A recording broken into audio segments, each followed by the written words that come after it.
and gentlemen, to JWF Monday Night Ignition. I'm your host, Silver Spoon, joined as always by a man who said it's okay that this show isn't coming out on Monday. It's Captain Tibbs. A lot of shit's happening, Sills. Trying to keep up with the times, damn it.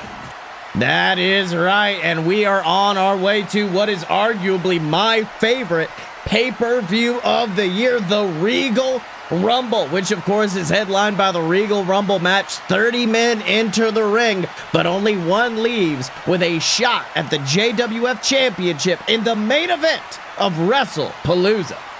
And it's an event where to win it, you have to go through every other person on the roster, Sills. You gotta send everybody over that top rope. That's right, and then, even if you do win, you have got a bigger obstacle in your way at WrestlePalooza in the form of the JWF Champion, who, of course, we know right now is Guy Fieri. And Tibbs, let me tell you something right now. Guy Fieri, a lot of people here, he's the champion. They laugh it off. They think it is a joke, but that is a huge obstacle in your way if you want to attain glory at WrestlePalooza. That's right, Sills. As we know, Guy Fieri, he might not have the most impressive record as of recently. However, he has held on to the JWF Championship with everything that he has. He has scratched and clawed to attain that championship, done some very unsavory things. He's not willing to let it go easily. That is right, and Guy Fieri, he has been away from the JWF for a while, went on vacation, went all around this country, finding America's favorite diners, drive-ins, and dives, but he is back tonight. He is in our ring, and I think the champion has something to say. So last week, Blake Tanner came out to the ring, and he said he felt disrespected at the Tibby Awards. And because of that, Blake Tanner wanted to prove that he was the best in this company. So what does he do? He calls out Chuck Tibbs. And you see, that bit confuses me because Chuck Tibbs doesn't have the JWF World Heavyweight Championship. Chuck Tibbs doesn't have any gold around his waist. Chuck Tibbs isn't the best in this company. You see, this championship over my shoulder, it's not some fancy piece of bling. No, this championship signifies that Guy Fieri is the best damn thing going in this company. But once again, the king of Flavortown remains overlooked and forgotten. But believe me, it doesn't matter who wins in tonight's main event. It doesn't matter what happens between Blake Tanner and Chuck Tibbs tonight, because at the end of the day, the JWF Championship represents greatness. And Guy Fieri is that greatness. You see, a couple of weeks ago when Chuck Tibbs came out, he won the Tibby Award for Wrestler of the Year. He said that he didn't deserve it. And of course, you sheep in the crowd all chanted along. You told him he deserves it. Clap, clap, clap, clap, clap. You deserve it. Clap, clap, clap, clap, clap. When you all knew you were wrong.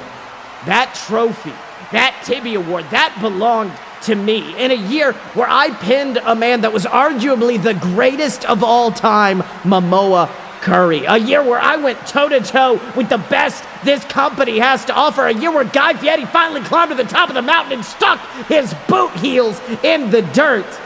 I was once again forgotten, and Chuck Tibbs got the heaps of unearned respect that he's gotten his entire career.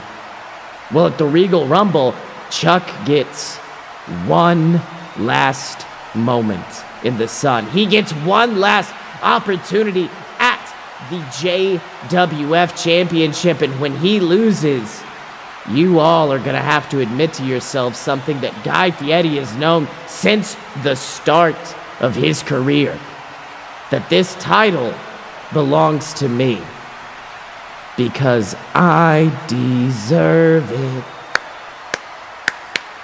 I deserve it. I deserve it! Well, Tibbs, it seems like Guy Fieri, Blake Tanner, both a couple of men that have felt disrespected, but Blake Tanner's one of the men who can attempt to vindicate himself in tonight's main event. As Guy Fieri said, Blake Tanner taking on the Wrestler of the Year from 2020, Chuck Tibbs. And let me tell you something, if Blake is anything like the violent, like the conniving Blake Tanner we've seen in the past, I know your boy is good, but he has a hell of a lot of work ahead of him. And so I wouldn't go ahead and count out our 2020 Wrestler of the Year that easily. And when it comes to Guy Fieri, well, Sills, when's the last time you ever heard somebody that actually deserved it try to tell everybody that they did?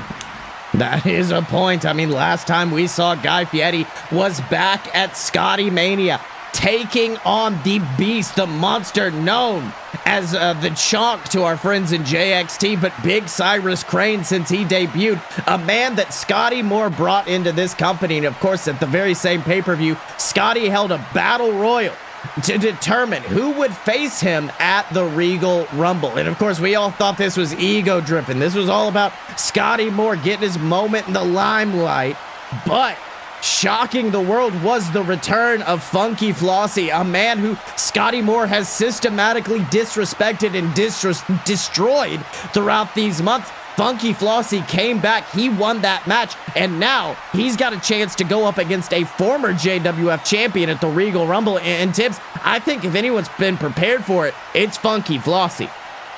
You know it, Sills. Funky Flossie, he has eat, slept, and breathed wrestling. Especially ever since he got that moment, they got that opportunity to go after Scotty Moore, somebody who has cost him nothing but grief and pain during his time here in the JWF, and even before that in JXT. That's right, and of course, Funky Flossie, interviewed last week, said he would make Scotty Moore respect him at the Regal Rumble, but Scotty Moore is backstage right now with one of our top interviewers to respond to that. So why don't we hear what Scotty has to say? Ladies and gentlemen, Dad McDonald backstage here with the man who's set to go toe-to-toe with Funky Flossie in just a few short weeks at the Regal Rumble. Of course, it's Scotty Moore. Now, Scotty, last week, Funky said he intended to prove himself to you at the Regal Rumble, that he was setting out to make you respect him. How do you respond to Funky's claims? So, this is the part where I'm supposed to play the bad guy, right? This is the part where I'm supposed to say, oh, Funky Flossie's a joke, and I'm gonna beat him down, brother, pin him to the mat, leave him in obscurity. But you see, the truth of the matter is, I do respect Funky Flossie. In fact, I think I respect Funky Flossie more than anyone in this company.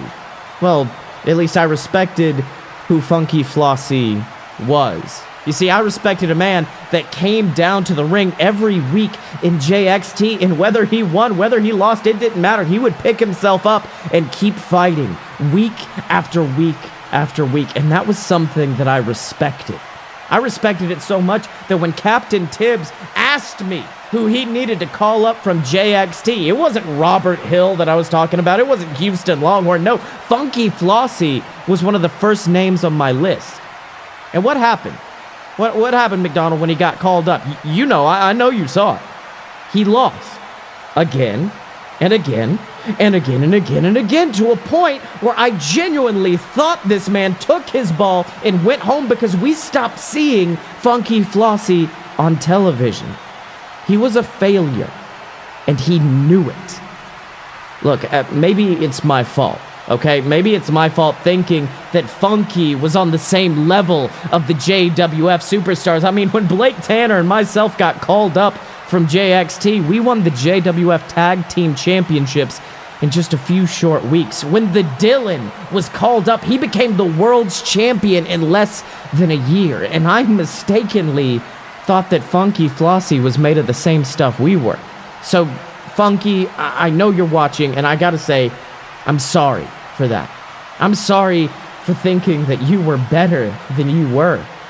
So, the Regal Rumble, it's going to be your final proving grounds, your final opportunity to prove that maybe I was right to send you up here because right now, based on everything I've seen, you've been proving me wrong for over a damn year. And believe me, Scottye Moore is not a man that likes to be wrong. Because oh my God, Tibbs, from out of nowhere, Funky Flossie, and like a house of fire, he had beaten the living hell out of Scottye Moore. This is insanity. Sills, if Scottye Moore wanted a response to what he was saying tonight from Funky Flossie, he has got it in spades. That's right. Look at this, just sending him, careening into that concrete wall, but he's backed up. Funky Flossie looking for it. Could we see it? Going for the Funky Kong, but Scottye ducks. Look at that leg of Funky cracking against that concrete. And a big super kick from Scottye. Absolutely levels the Funky one and then tosses him through that catering table. A little disrespect added on top of that. I mean, Scottye Moore just proved Funky Flossie, he can come in like a house of fire. I mean, when he debuted, it was like a house of fire, but just like that, Scottye snuffs that fire out, and that's what worries me about Funky going toe-to-toe with Scottye Moore. I mean, we like to make fun of Scottye Moore every once in a while, but the man is a former JWF champion. The man is a former tag team champion. He has done just about everything there is to do in this company, and I think in Funky Flossie's case, that's going to be dangerous walking in against no matter where you are. Well, that might be true, Sills. I would say it is not cut and dry. There is nothing set in stone here. Funky Flossie, Scottye Moore, we know how hard Funky Flossie has worked for this, and we know that this is gonna be a fight for the ages. That's right. More shocking things have happened in the past in JWF. In fact, I can think of a shocking thing that happened just a few short weeks ago at the Tibby Awards, a prestigious awards ceremony. I mean, it's a historical place, but what happened? I mean, our tag team of the year, the Rising Suns, they came out to the ring, and then they were blasted from behind. They were sidelined by the team known as Bananas and Pajamas, who beat the living hell out of them, then cashed in their cash in the bag briefcase, and then pinned them to the mat to become our new JWF Tag Team Champions. And we have not heard from the Rising Suns since then. I mean, you got to think, that takes you off your game. Your biggest moment in your career, becoming the tag team of the year, to be interrupted like that. I mean, it had to be affecting the psyche of the Rising Suns. And I completely understand that, Sills. It was a dirty, underhanded tactic that Bananas and Pajamas used. A time when the Rising Suns were at their weakest, honestly, when they were least expecting it. They used that to get one over on them. And so at that point, if I were the Rising Suns, I would go to ground just like that. I would do nothing until my chance came to get my championships back. That's right, and that chance, as you announced earlier today, is coming at the Regal Rumble.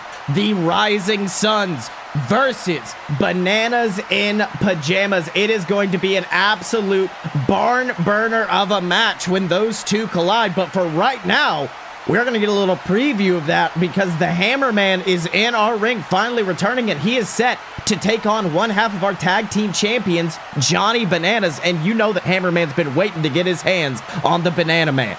Oh, and Sills, I've been waiting for the Hammerman to get his hands on the Banana Man. Because you know what hammers do to bananas, Sills? They squash him. Yeah, damn right they do. Let's go to the match.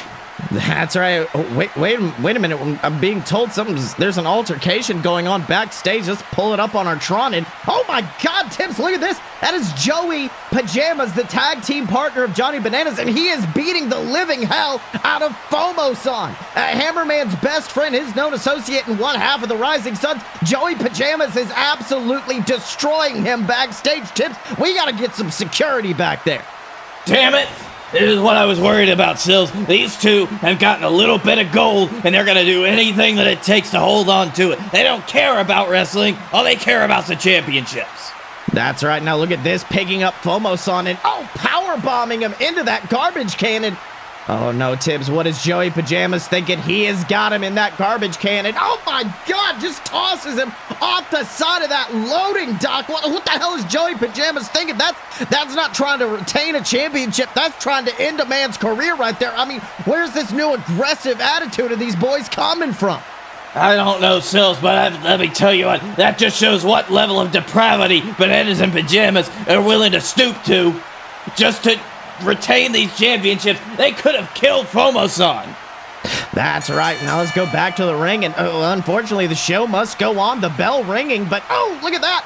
Hammerman getting rolled up. Hammerman was distracted by that onslaught that Joey Pajamas was just performing on his tag team partner. He gets rolled up. 1, 2. Oh, kicking out at the last minute is the Hammerman, and oh, look at that. Hammerman is staring down Johnny Bananas, and you can tell Johnny has made one hell of a mistake as Hammerman is just staring daggers into him. You can tell, Sills, that did nothing to the Hammerman but get him angry. And a mad Hammerman is not something you want to see, because you know what a mad Hammerman does? He squashes him. Yep. Well, it looks like he's trying to begin that squash right now, giving chase after Johnny, but Johnny escaping to the outside of the ring, but ooh, eats a big forearm to the back of the head from the Hammerman, and now Hammerman is just pummeling him on the outside. Look at that, mounted over him, sending shot after shot into his skull. Hammerman is furious, tossing him into those steel steps. Tibbs, Hammerman, something is unlocked in the head of the Hammerman right now. That's right, Sills, that's what happens when you take a few hammers to the head. Once you take a few hammers to the head, a few self-inflicted hammers, you open up new gates, new power for the Hammerman. This is a new Hammerman. We're gonna see the Hammerman destroy this banana.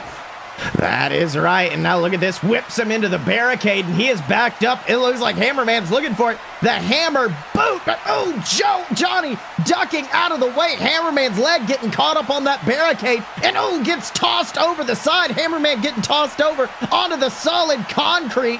Now look at this, Banana seeing Shibata, our referee, at a count of 7, rolling into the ring. And I mean, that's a real champion right there, isn't it? Trying to win a damn match by count out. That looks like the plan here. Absolutely, since he got out of the damn way, and he just let the Hammerman careen into that, and now he's just gonna go for the count out.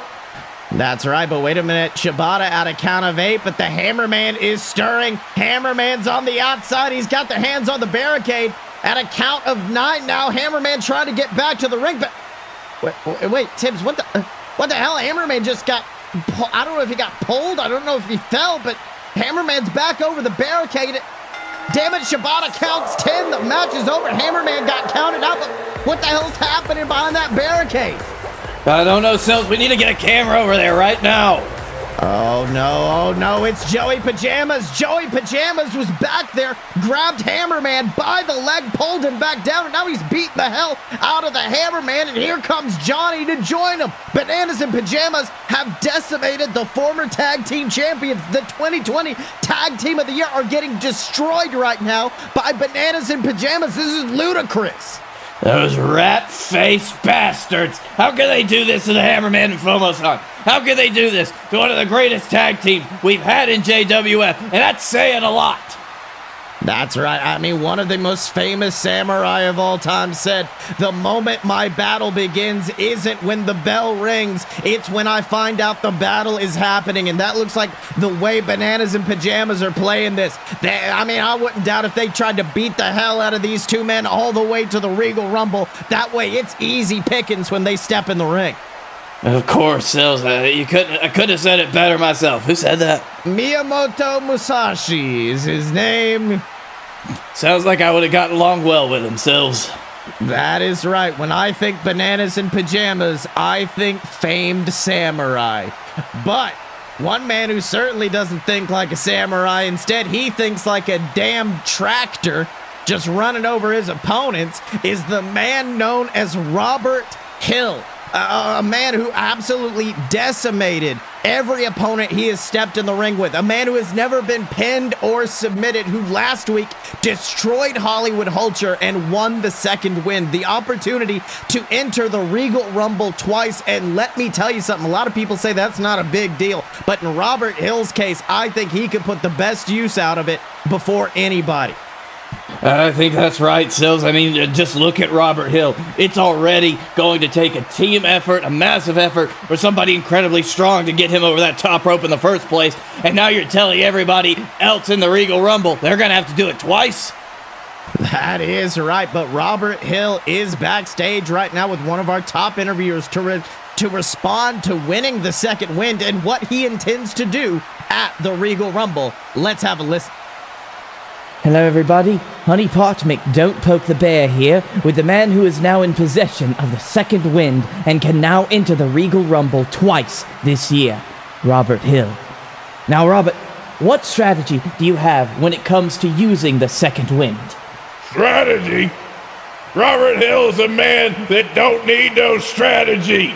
Robert Hill is a freight train that runs through the entire JWF roster at 5 p.m. every Saturday. Strategy is for little people that need to be clever to win and beat their opponents. But I don't know if you noticed, honey baby, Robert Hill ain't little.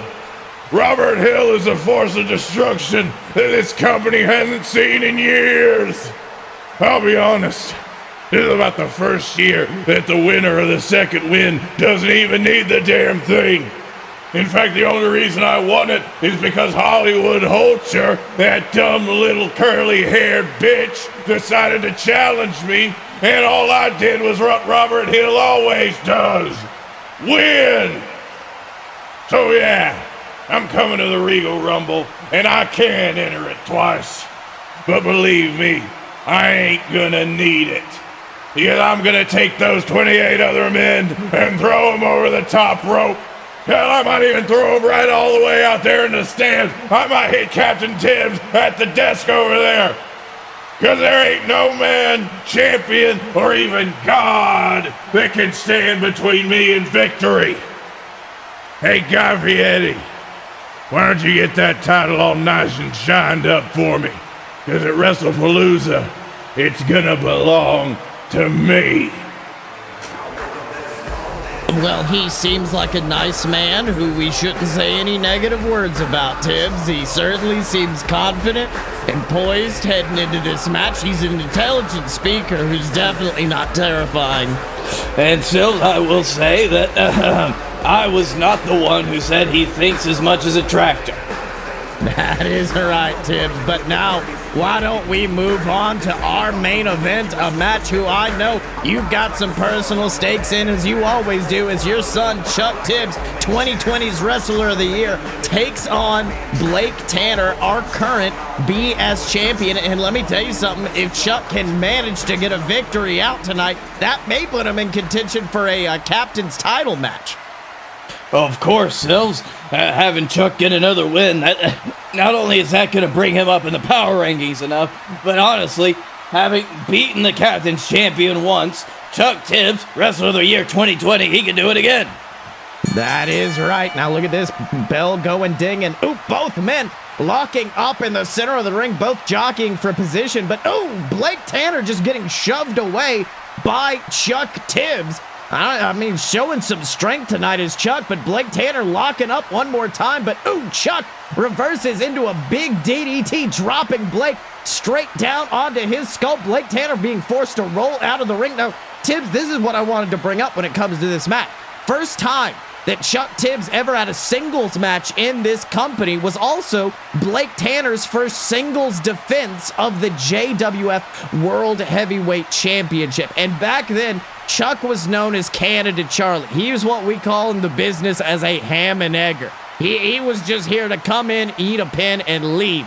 Chuck has grown a lot, but do you think Blake Tanner may be planning to face Canada Charlie, not to face this new improved Chuck Tibbs? That is a good point, Sills. Blake Tanner and Chuck, they have not crossed paths that many times since their first altercation. They've hit each other once or twice, but I don't think that Blake Tanner is ready for the new Chuck Tibbs, for the Chuck Tibbs that not only do we see in 2020, but the one who is ready to make a name for himself and make that name even greater in 2021. That's right. Now look at this. Chuck finally giving chase to Blake on the outside. Both men running around the ring. Blake finally back in the ring. Chuck trying to join him, but eats a bunch of boots to the back from Blake Tanner. And that is the one advantage I will give Blake over Chuck. He is a lot more clever when it comes to that work around the ring, to outsmarting your opponents. And he is just beating the hell out of Chuck, whips him into the turnbuckle. Oh, might be going for a big boot, but ooh, Chuck ducking it. And look at that, Blake Tanner getting caught up on the top rope. When your boot goes that high and gets stuck, that can cause some leg issues for Blake. That could have hurt his leg. He could have tore some ligaments. And not only that, he's stuck in the ropes right now. You can see that's taking valuable time away from him, giving Chuck an opportunity to recuperate and get some offense in. That's right, Blake finally coming loose, Chuck going after him, but oh, look at that, Blake raking the eyes, wasting no time, and look at that, our referee Shibata quickly going after Blake Tanner, and let me tell you something, this is, if you want to talk about people changing, we've seen growth out of Chuck since that initial fight against Blake Tanner, but we've also seen a change in Blake Tanner. During one of his record reigning, he was once the longest reigning JWF champion. During that reign, I mean, I don't think we would have ever seen these kind of techniques from Blake. The chasing a man out of the ring, the raking of the eyes. Blake Tanner has certainly developed a new style in recent years. He has, Sills, and I don't know if that's going to work out better for him or not. He seems to have fallen on the side of the spectrum now where he cares more about defending his championship by tactics like that eye rake there, Sills, that instead of actually doing it in the ring. That's right. You see Chuck trying his best to get his vision back after that eye rake as Blake, just shoves Shibata out of the way and, hits a big kick to the gut, and he has got Chuck locked up for it. He's got him picked up. The bee sting, that vicious brain buster, goes for the pinfall. 1, 2. Kicking out at 2 is Chuck Tibbs, but I don't think Blake Tanner cares. Blake Tanner doesn't care. He is backing up. He's going for that big stomp, the Blake out, but Chuck rolling out of the way, and look at that, causing Blake to plant his foot into the mat, and that has got to aggravate that leg injury as Chuck gets back up and hits a beautiful half-and-half suplex. Oh, that's a good move there, Chuck. And if you see Blake Tanner, it looks like he might have tweaked his knee there on that bad landing from the Blake out. That's right. Now Chuck with a beautiful clothesline, then a second off the ropes, big heel kick, sends Blake rolling out of the ring. And wait a minute, look at this. Blake Tanner has got his captain's championship in hand, and Tibbs, is he taking his ball and going home? What's Blake Tanner thinking? I don't know, Sills. It would completely invalidate everything he said last week if he did. I'd never have a bit of respect for Blake Tanner if he's going to do it. He looks like he's just taking it and going home. That's right. I mean, you can say he lost to Chuck, but also he would not have been pinned or submitted. That might be what Blake Tanner is thinking right now as he walks up that entrance ramp and Tibbs? Sills, is that music that I think it is? It is, and it looks like coming out on our stage right now is none other than the King of Kings, the cerebral assassin Triple H is here. I mean, we have seen these WWE guys coming out interfering in Blake Tanner's matches, and it looks like Triple H has scared Blake Tanner back into the ring. I mean, what the hell has WWE got against Blake? I don't know, Sills. Now that you think about it, though, he has been on the bad end of a few WWE superstars, as they call them over there. And they even to the point that they've invaded the JWF to interrupt his matches, much like this. And Triple H is no small potato right now. What do they have against this man? That's right. I mean, we remember back at Scottye Mania, Brock Lesnar interfering in Blake's match. The month before that at Crossing the Line, former WWE champion Sheamus interfering. I mean, these guys keep coming out. They keep interfering in these matches, and it has led Blake Tanner right into the arms of Chuck Tibbs, who's grabbed him. He's got him. D. Tibbs, just like that, planting Blake onto his skull, falls into that pinfall. 1, 2... kick out. Blake Tanner kicking out, and look, Chuck Tibbs looks besides himself. Even Triple H looks shocked. Well, Sills, not for nothing, this is still Blake Tanner. As much as he's acting like a complete and utter coward right now, we can't discount the fact that he is and has been one of the better superstars in the JWF last year notwithstanding. That's right, but oh, wait a minute, look at Blake. Look at Blake, he's grabbed Chuck. Crucifix pin. 1, 2, kick out, but unfortunately delivers a big super kick after that crucifix pin. Chuck is on the mat. Look at this, Blake Tanner locking eyes with the King of Kings, saying, I don't care what you're gonna do to me, back it up. Goes for the Blake out, but Chuck avoiding once again, but this time grabbing the leg. He's grabbed that injured leg, brought him to the center of the ring. Captain's hook. Blake Tanner's reaching for the rope. But he's forced to tap at the last minute. Blake Tanner has been defeated by Chuck Tibbs. That's how you do it, Sills. Wait, really? That's going to be your proud moment? That's going to be your proud moment after the ding-dang Triple H comes out and interferes? Listen, I don't have a dog in that damn fight. The only dog that I have in any fight is the one right there that is also my son and not a dog. That's right, and you can see Chuck Tibbs, the ¡1 contender, on the top rope celebrating with the JWF Universe. Oh my God! From behind, it's Guy Fieri! The JWF champion. Chuck's opponent at the Regal Rumble is here, and he has just clocked Chuck Tibbs over the skull with that title. And look at this, he is just raining shots down onto the face of Chuck Tibbs. This is horrifying. I can't believe that bastard. He comes out here whining and crying about that, and he comes back and attacks my son from behind in what should be his moment of triumph. After his great victory today, Sills, we couldn't even get 10 seconds to be happy. That is right. Look at this, Guy Fieri firmly planting his boot in the chest of Chuck Tibbs before holding that title to the sky. And I think that is a firm declaration from Guy Fieri for what we are going to see at this year's Regal Rumble. But before we can get to that, we got to get through next week's episode of JWF Monday Night Ignition, where we are going to be hearing from Bananas in Pajamas. In addition, one of them are going to be in action because this week we saw Johnny versus Hammerman. Next week, we're going to see Joey Pajamas taking on Fomo-san. That's assuming Fomo-san can even make it to the arena after that onslaught from last week. Agreed, Sills. I hope that he's doing all right. We've had people looking him over. We're going to see if he's cleared for competition next week. And if he is, he's definitely going to have something to say to Bananas in Pajamas.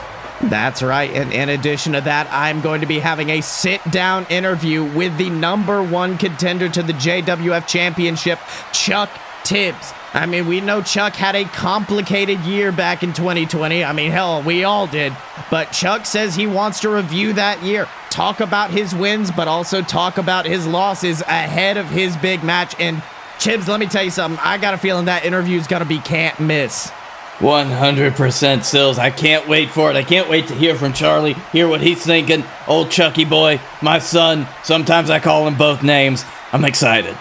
That's right. But before then, remember to support the JWF by donating at patreon.com/aloadofbs. Get you access to exclusive content, exclusive videos, and our Discord where we hang out, chat, and watch worse wrestling than this show. And make sure to pick up merchandise for your favorite JWF superstars at merch.aloadofpurebs.com. I'm not saying we book based on merch sales, but Chuck has sold quite a few t-shirts in his day. That is right, Sills, and not all of them were to me even. That's right, but until next time, he's been Captain Tibbs, I've been Silver Spoon, this has been JWF Monday Night Ignition, and we will see you next time.